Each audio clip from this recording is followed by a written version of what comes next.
L'Ukraine ne pourra pas récupérer tous ses territoires. Une déclaration choc du président Volodymyr Zelensky qui marque un tournant majeur dans le conflit. Un aveu lourd de conséquences qui soulève une question vertigineuse.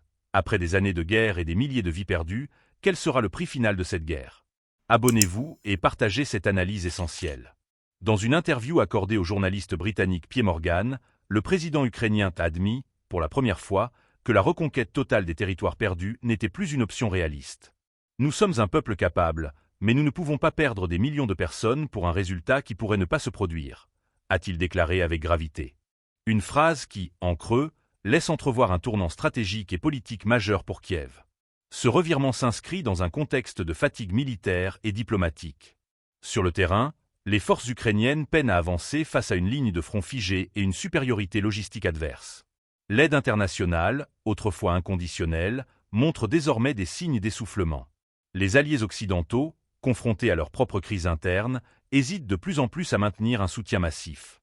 Mais si cette déclaration de Zelensky choque, elle n'est pas totalement inattendue. Dès janvier, le Premier ministre slovaque Robert Fico avait prédit que l'Ukraine finirait par perdre un tiers de son territoire et devrait accepter la présence de troupes étrangères. Une perspective que Kiev rejetait catégoriquement à l'époque. Aujourd'hui, l'aveu de Zelensky redonne du poids aux mises en garde de Fico. La question est désormais posée.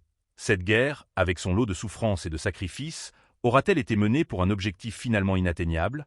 Sur le plan international, cette déclaration pourrait ouvrir la porte à de nouvelles négociations, sous l'impulsion de certains États européens favorables à une sortie diplomatique du conflit. Mais elle pourrait aussi exacerber les tensions au sein de la population ukrainienne et de la classe politique, où l'idée d'un compromis territorial reste un tabou. Les prochains mois seront décisifs. L'Ukraine, prise entre l'impératif de défendre sa souveraineté et la réalité du terrain, devra trancher, poursuivre coûte que coûte ou envisager une solution politique, même douloureuse.